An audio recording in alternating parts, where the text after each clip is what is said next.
What's up, everybody? We're going to wrap up your week with More Than Mortgage here. I'm Chad Anderson. He is Zach Jones. And today we're going to talk about the Fed rates more, but we're going to talk about the aftermath of what has happened if you listened to social media and if you believed that we were comparing apples to apples with mortgage rates and the Fed rate, when in reality, we always compare apples and oranges in this case. And unfortunately, whether you want to call mortgage rates the apple or the orange, there's a vast difference in price over the last couple of weeks, Zach. Yep. Yeah, Exactly. it's been one of those like, so tell me, I have actual stories. You tell me, do you have anybody that, was waiting that said, no, I'm going to wait to refi. I'm in the process. No, I'm just going to keep waiting. No, rates will go back down. Because here's what's happened is people who were waiting, they got to Christmas morning and there was nothing but coal in the stocking. The problem is they thought that eventually Santa would show back up on December 29th. It's January 10th. It's January 10th, metaphorically. Santa still ain't squeezed his big ass down the chimney, is all I can tell you. And this topic gets me worked up. But what have you seen, Zach? Have you, like, customers, realtors, et cetera, that you've talked to? I mean, are they just blown away at this point? Well, I think that there's, man, that gets into a whole different topic. I think that people are blown away. I'm not sure that they're exactly blown away by what's going on in the real estate world. I think it's the world in general right now. But yeah, I've got a couple of refinance customers that, that's a great analogy. We made it all the way to Christmas Eve or Christmas Day, and then they're waiting for an encore appearance, and it might happen. I mean, the Fed is meeting right around about the time that the next Fed meeting is right about the time of the election. So is that going to be overshadowed by everything else? We've got a jobs report coming out tomorrow, and my sense is that the folks who are reading the tea leaves are like, oh, well, it's not, we're close, but nobody's really making any commitments. Seems like the market is not trending in a favorable direction today. The Fed cut their rates. Rates were at their lowest on the Monday before the Fed rate cut, and then they've just kind of trickled up since then, steadily upward. All right, so let's just show you the chart, as Barry would say. Here you go. So this is what Zach and I and other mortgage professionals look at pretty much all day, every day. Like, there is a section of my giant screen over here to the side that is dedicated to this window, this tab. Now, what this is the 5.5% coupon mortgage-backed security is trading right now at 100.97. I mainly anyway, just kind of focus on the daily activity. Right. So right here, you can see down 23 basis points. Red what does that mean? Bad. What? Yeah, red bad. So what does that mean? Well, if you had a $400,000 loan, then you multiplied it by 23 basis points. That means whatever rate you were told yesterday costs zero. Today, that same rate would cost $920 extra. Now, here's the twist. In closing costs, not on a monthly basis, but in closing costs when you buy the rate. Great point. Discount points would cost an extra $920 today. Here's the twist. Not every mortgage company is doing this BIP for BIP or dollar for dollar. One mortgage company may adjust it, and their cost, instead of $920 today, it could cost $1,100 to get that rate. Mm-hmm. Another mortgage company may say, you know what, we're going to price slightly more aggressively because I think that rates may trickle back down off of this high. And we're going to say it's $800 instead of $920 to get this rate today. So it's not every company the exact same. Otherwise, if you thought mortgages were a commodity, they would really be a commodity if they all had the exact same interest rate throughout every single day for every single credit bucket and so forth. So that is what we focus on. Now, you have the 10-year treasury. That's another thing we look at. Up 7 basis points. Zach, when I do this and read this, usually it's about a 3-to-1 ratio, in my opinion. Yeah. Whereas if this is up 7, this should be up 21. Well, it's up 23. That's pretty darn close. If this is up 4, this would be, red 12 approximately. If this was -10, this would be -30 to 35. And sometimes you get some of the more extreme movements like a -10 in a day, and the 3-to-1 ratio could become a 4 or 5-to-1 ratio because it's more volatile. It's a more drastic swing, right? So anything to add to those two? That's the 10-year treasury. That's the mortgage-backed security coupon. Yeah. And what I would add here is that this whole kind of precision guesswork about rates it's a lot like, trying to pick a particular stock on a particular day and time it right. And, you've got these substantive reports, and then you've got an anticipation of something. I don't know that anybody does that nearly as well as the insider traders in Washington, D.C. In the mortgage world, we're so vulnerable to so many different things. You could ask 10 market experts today in our current environment, and with the menu of things that we have to choose from that are negatively or positively influencing the market, those 10 people would come up with 10 different answers to pick from, ranging everywhere from the political environment to the international, drums of war, to hurricanes, to just take your pick and fill in the blank. It really is a guessing game. So that's my commentary on timing the market. It's a fool's errand. We've said this before. I've said this before. Guys, if you want to get into this, and we're going to talk about it in a minute, and the reward and also the ramification, you're just going into a mortgage casino here. If you don't lock in, all you're doing is gambling. And you could gamble. That's fine. Sometimes it pays off. Sometimes it goes the other direction, though. And this is what I'm going to show you as far as how it's worked out for mortgage rates since the Fed rate cut. So down below, we're going to switch back to this, to the mortgage-backed security. So here is exactly what's going on. This is the trading chart, the candle chart, if you will. It goes all the way back. You can set it down here. I can go 3 months, 1 month, 1 day, whatever I want. And you can see. Now, here's the crazy thing, because you may be reading it and say, Chad, rates have been going down. Why is this chart going up? The chart, think of it as just an inverse. If the chart goes up, mortgage rates go down. If the chart goes down, mortgage rates go up. We can show you this by going all the way back to last year. Look at how ugly October was a year ago, right here. That was an awful experience, right? I mean, we're talking about 93.71. So if you compare that to today at 100.97, that's 7.26, 726 basis points, or 7.26 discount points, meaning that whatever rate you're being told today, theoretically, a year ago, that rate was costing 7.26 discount points, which is, roughly about $29,000 on a $400,000 loan. So the easier way to maybe do the comparison is that we were at 7.5% to 8% on a 30-year fixed, and now we're at 6.25%. Yeah. So great point. So from a rate comparison, no discount points, 7.5, 6.25 national averages, right? If you also wanted, from a cost perspective, 6.25 today, maybe 0 on an average, 6.25 a year ago, cost $29,000 in that scenario. So however you want to digest it, but that's the extreme change. Yeah, it's a big swing in a year. It is. So let's drill this down to just the last month. Okay. So September 18th, that was Fed Day. So look right here at Fed Day. Remember, the higher it goes, the better for rates. Right around here, 101.62. You can see that in the black box white font to the far top right over there. 101.62 was kind of our best position on Fed Day. As Zach said, look at the Monday before.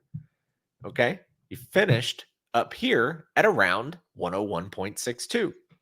About the same. On Tuesday, it came down, meaning Rates went up. Not a lot, but it did come down a little. Fed Day, things seem to be getting better early. By the end of the day, they close the market and you're at about 101.33, which is, call it 30 basis points for rounding.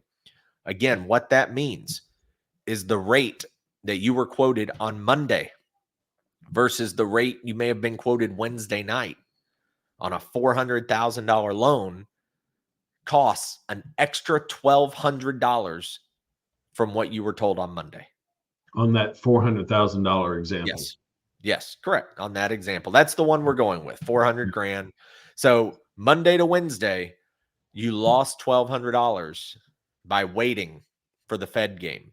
Now, you look at the ping pong game here. Rates, chart goes up, rates go down, chart goes down, rates go up, down, up, down, rates go up. But look at the slow trend from here, and you can see all the way here. So now we finished at this point for the day. This is being recorded on Thursday, October 3rd in the afternoon. 100.97. That's a 65 basis point swing from just the Fed day, the peak best rate you could have gotten on Fed day to now you've lost 65 basis points. So what that means, again, $400,000 loan scenario, right? Well, you do that, and that means you lost $2,600, or you have to pay an additional $2,600 in discount points for that same rate. So again, not a dollar for dollar. We talked about that. Different lenders may move it slightly higher, slightly lower, but in that range, on that average, that's the cost of the gamble. And there's a lot of prediction that tomorrow on Friday, rates are going to go up again because they think the jobs report is going to come in at a number that's going to hurt interest rates. So this is where, though, Zach, I'll let you go with it. I'll shut up for a second. But this is where, when we keep telling you and beating you and trying to comment and trying to post or trying to share or trying to get the facts out there, this is what we were talking about. The Fed cutting the rate, and we've actually seen mortgage rates slowly go the other direction over the last 2 weeks. And again, we said it, I think maybe last podcast or the one before. One of the things that we're battling against is our greedy nature.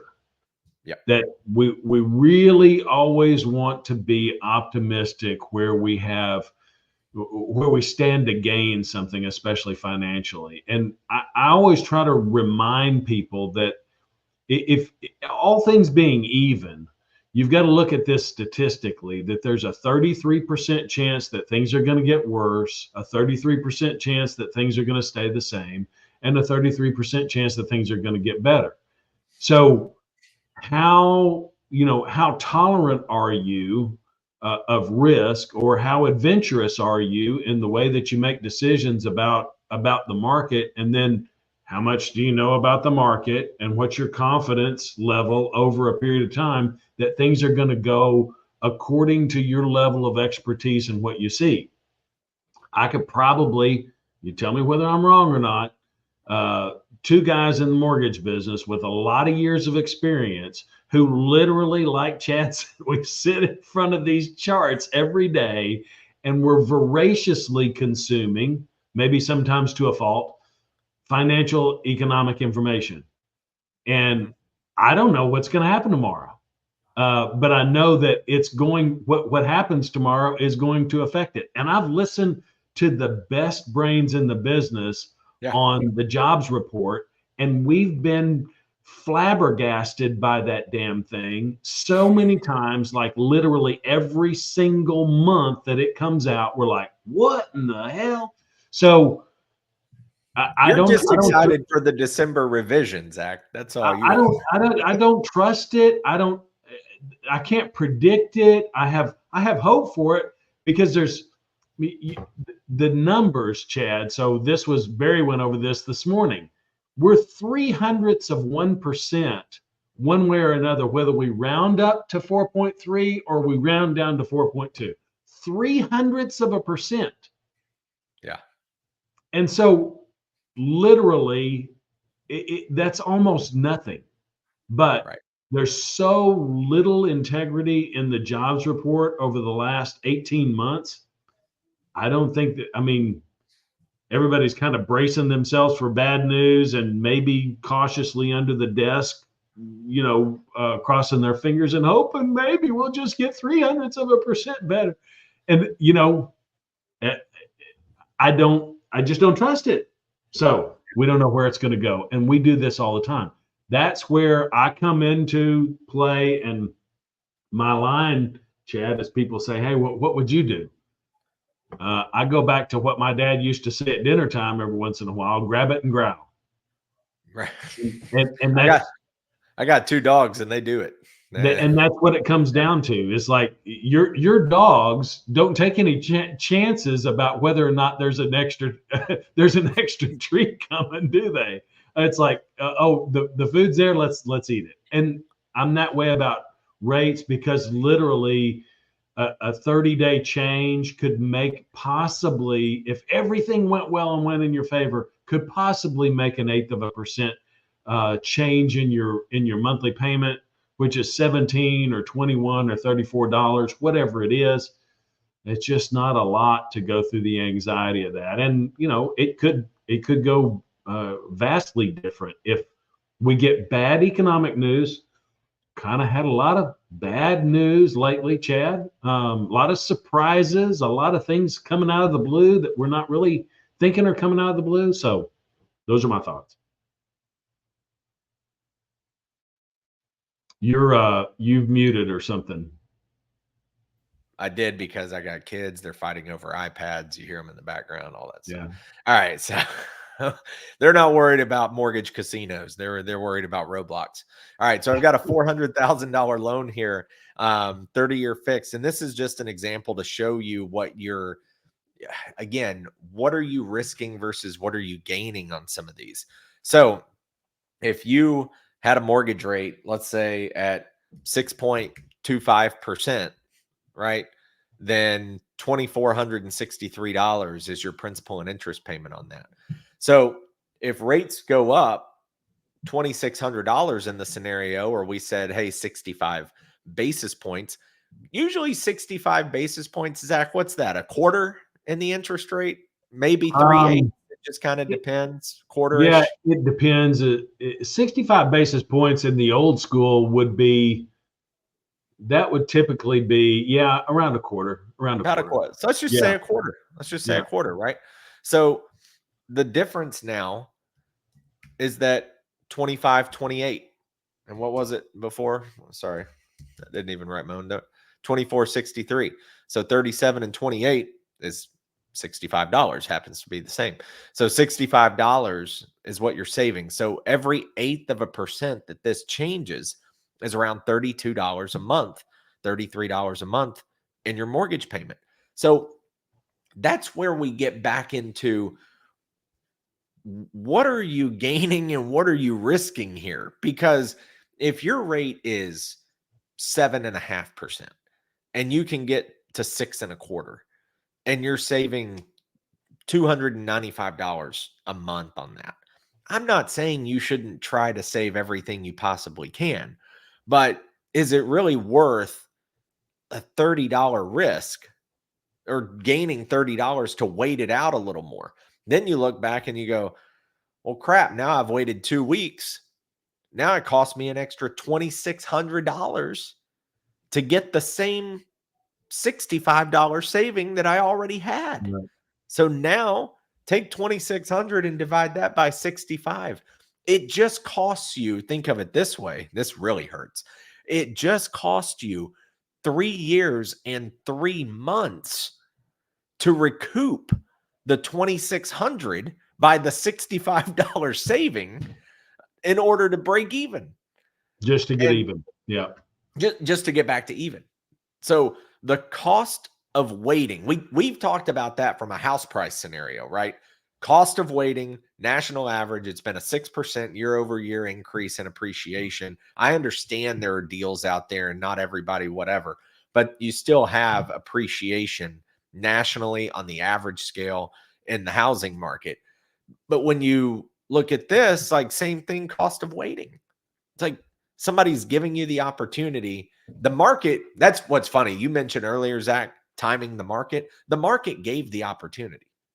And then people just simply got greedy. And now 2 weeks later, here we are. So I just like for people to see this math, because I think a lot of times when someone says, oh, well, I want it to get to 5.9. Okay, why? So 5.9, 23.73, $90. Like, I'm not saying $90 couldn't help people get some more groceries, but I'm just saying $90 at the same time shouldn't be a reason that you missed out on saving 300 because you were trying to save 390. And it's almost blind hope, right? Like, it's just, you don't know.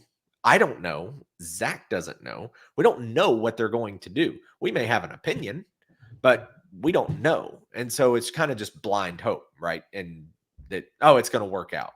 And I would say too, statistically, that 0.25% interest rate swing, especially down, because rates go up faster than they come down in a short period of time, in a 30-day period of time.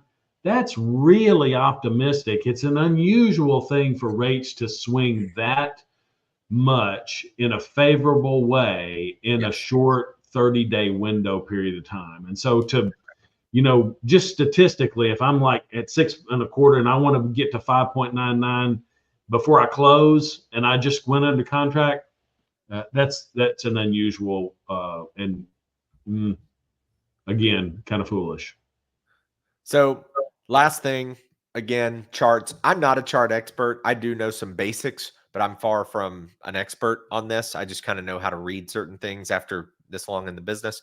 So going into tomorrow, this is the 10-year. If the 10-year goes up, generally rates go up. So right here, you can see this green candle. So the 10-year going up. This right here is called resistance at 3.84. Well, we're currently at 3.85. So we're right barely above that resistance line. So the next ceiling is 3.92, meaning if the resistance line doesn't hold, then the 10-year from a technical standpoint could run up. And if the jobs report is not favorable for the mortgage rates, that means you could run up to 3.92. And what's that, Zach? 7 more basis points on the 10-year, right? Yep. So then that means 21 bips on the mortgage rates, right? If you do the 3-to-1 ratio. Yep. So let's look at mortgage rates. What are they looking like? Oh, they ended here. They're kind of in the middle of this zone. They could go to 0.84, which is only 13 more bips. They could go before they hit their level of resistance. Right. Correct. Sorry. Thank you. Yeah. So if the 10-year goes up to its ceiling, that could force the mortgage-backed security below its support. And then look at what's below it. There's nothing to stop it. And that's the really scary line right there for mortgage rates, because if it gets below this, there's nothing to stop it until you get down to here, 100.18. See there? That means that's 80 more basis points, or 79 to be exact. 79 more basis points. So that means national average rates go back above 6.5. You're back to mid to high sixes on national average conventional loans at that point. So we'll see. Elections coming up.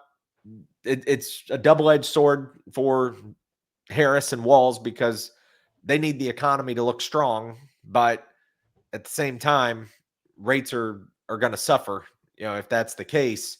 So you kind of got a tug of war going on. But any last thought? I mean, the election is, I feel like a lot of people are just waiting to see what happens over the next 30-ish days. And then, could be a free for all after that for the final, what would that be, about 55 days of the year? Yeah. And it's the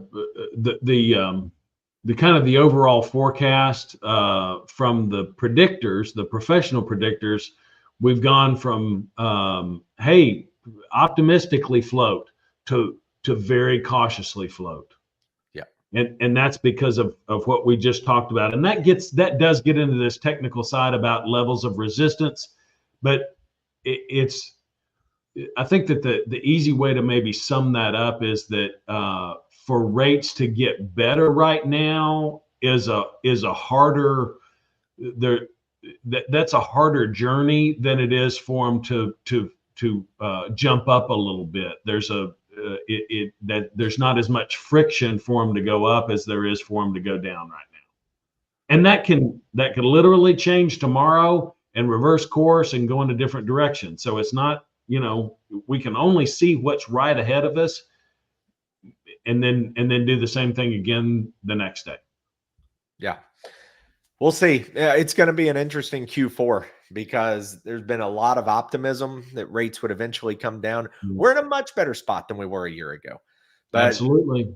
But you got to check your greed, because this is where it kind of gets interesting. We're not going back to 2. Probably not going back to 3. It's probably going to be a long time before we go back to 4. So, these 5s are not a bad thing, especially depending on what you may have closed on in the last 12 to 24 months. So keep that in mind as well. All right, guys, check us out. YouTube, Instagram, Facebook. Zach Jones Loans over there. This side. Which way? There it is. Mortgage Dad Chat over here. Like, subscribe, download, hit the bell, comment, DM. Let us know what you think. I'm going to do another video on this. As tomorrow, again, we're expecting possibly some more higher interest rates, and we'll see what the future holds. But real estate, a good investment. Rates will come back down. Again, treat this 2-week window like anything else before. Don't give up on housing, because things in the economy can shift it back in the other direction. We just wanted to kind of show you the candles and the math and the examples and all the impact. So for Zach, I'm Chad. Have a great rest of your weekend, and we'll catch you next week.